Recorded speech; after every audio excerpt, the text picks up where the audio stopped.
नमस्कार. आज ज्या पुस्तकाविषयी मी माहिती सांगणार आहे, त्या पुस्तकाचं नाव आहे काळ्या निळ्या रेषा राजू बाविस्कर. अ, यावर्षीचा साहित्य अकादमी पुरस्कार या आत्मकथनाला मिळालेला आहे. एकंदरीत हे आत्मकथन वाचताना ज्या गोष्टी आपल्याला जाणवतात तर त्या अशा आहेत की हे लेखक जे आहेत तर ते एक कला शिक्षक आहेत. आज किंवा त्यांच्या शालेय जीवनामध्ये पर्टिक्युलरली त्यांना जे जे अनुभव आले तर ते सर्व त्यांनी त्यामध्ये मांडलेले आहे. त्यांच्या आसपास असणारे जी सर्व लोक आहेत, त्यांचे मित्र आहेत, नातेवाईक आहेत, गावात राहणारी लोकं आहेत की त्या लोकांचा त्यांच्या जीवनावर विचारसरणीवर परिणाम झालेला आहे.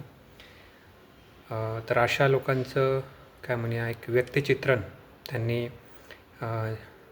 एका चॅप्टरमध्ये केलेलं आहे. आता जेव्हा आपण हे आत्मकथन वाचत असतो तेव्हा आपल्याला जाणवतं की हे लेखक जे आहे तर ते फार संवेदनशील आहे आणि त्यांच्यासोबतचे जे मित्र आहेत की ते फार हुशार आहेत, परंतु परिस्थितीमुळे फार पुढं काही त्यांना आयुष्यात करता आलं नाही. तर अशा मित्रांची फार तीव्रतेने लेखकाला हे पुस्तक लिहिताना आठवण येत असते. आणि जेव्हा जेव्हा हे लेखक जे आहेत तर ते गावाकडे जेव्हा जात असतात तर त्यावेळेस त्यांना ह्या बालपणीच्या शालेय जीवनातल्या ज्या सर्व आठवणी आहेत तर त्या फार तीव्रतेने त्यांना येत असतात आणि त्यातूनच एक अशी काय म्हणू आपण त्याला एक असा आवेग त्यांच्या मनामध्ये तयार झाला की आता हे कुठंतरी मांडावं लागेल आणि त्यातून कदाचित हे पुस्तक तयार झालेलं असावं. ते उत्तम चित्रकार आहेत, कला शिक्षक आहेत, चांगल्या प्रकारे ते वाद्यसुद्धा वाजवतात आणि त्याचा जो उल्लेख आहे पूर्ण आत्मकथनामध्ये बऱ्याच ठिकाणी आपल्याला बघायला मिळतो. आणि यात प्रामुख्याने विमला मावशी असेल किंवा लेखकाचे जे मित्र असतील तर यांच्याविषयी जी एक आत्मीयता आहे तर ती फार खोलवर आहे असं आपल्याला वाचताना लक्षात येतं. आता मला जाणवलेल्या गोष्टी यामध्ये अशा आहेत की जातीय जी व्यवस्था आहे तर त्याचा काही भाग यामध्ये आलेला आहे की मेलेली जी जनावरं आहे किंवा प्राणी जे आहे तर त्यांना गावाच्या बाहेर नेऊन टाकणे आणि गुरं जी असतील मुख्यत्वे तर हे सगळं जे काम आहे तर म्हणजे काय म्हणूया की परंपरागत त्यांच्यावर लादलेलं हे जे काम आहे तर ते काम त्यांना ते पोटासाठी करावं लागतं. आणि त्याचबरोबर कष्ट करणाऱ्या ज्या स्त्रिया आहेत तर यावर विशेष काय म्हणूया आपल्याला भर लेखकाने दिलेला आहे. मग ती लेखकाची आई आहे, त्याचबरोबर विमला मावशी आहे किंवा अजून स्त्रिया असतील की ज्या फार कष्ट करतात त्या घरासाठी, मुलांसाठी आणि एकूणच तो संसार आहे तर तो चालण्यासाठी. आणि ते अविरत त्यांचं जे कष्ट आहे तर ते त्या कुटुंबाला कशाप्रकारे पुढं घेऊन जातं हे सुद्धा आपल्याला बघायला मिळतं. आता लेखकापेक्षा त्यांचा मोठा भाऊ जो आहे तर त्याला शिक्षणामध्ये जास्त रस आहे आणि एक त्यातलं उदाहरण मला फार काय म्हणूया मला ते फार आवडलं की भयंकर पाऊस सुरू आहे, सतत पाऊस सुरू आहे आणि अशा पावसात देखील त्यांच्या मोठ्या भावाला शाळेत जावंसं वाटत आहे. ही जी शाळेची ही जी ओढ जी आहे तर ही नैसर्गिकच लागते आणि त्यामुळेच काय म्हणूया की जीवनामध्ये दोन्ही भावांना शिक्षणामुळे प्रगती करता आली. आता यातील असे काही पात्र आहेत, उदाहरणार्थ सिकंदर काका आहे की जे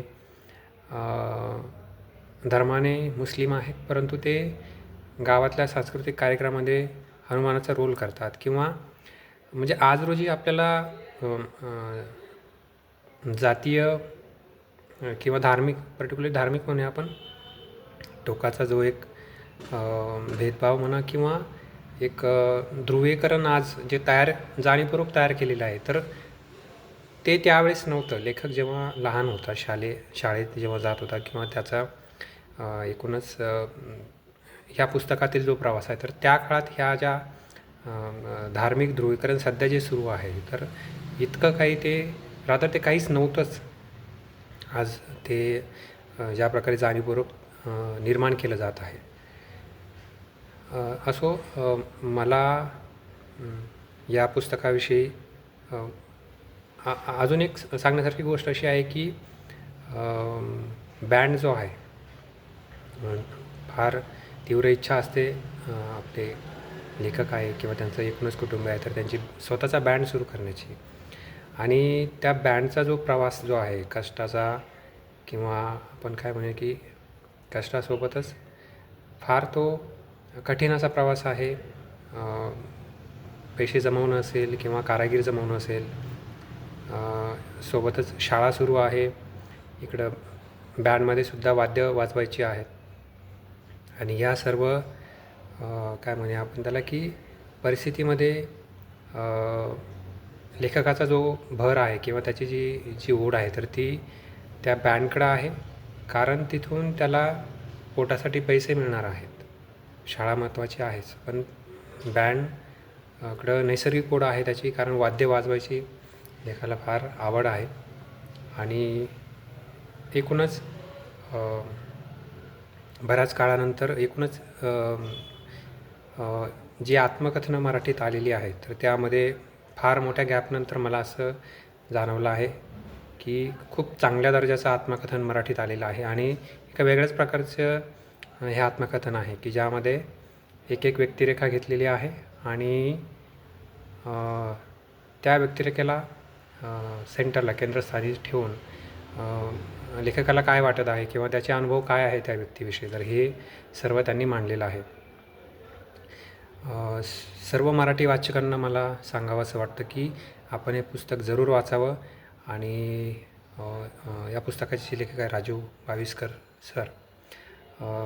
मला त्यांना विशेष धन्यवाद द्यावेसे वाटतात की खूप चांगलं पुस्तक तुम्ही लिहिलेलं आहे. आणि बऱ्याचदा हा प्रश्न जेव्हा मराठी वाचकासमोर येतो की आता वेळ आहे आणि आता काय वाचावं, तर अशी चांगली पुस्तकं त्याच्यासमोर जर असेल तर तो नक्कीच वाचेल. यासाठी बाविस्कर सर यांचे मनापासून आभार. धन्यवाद.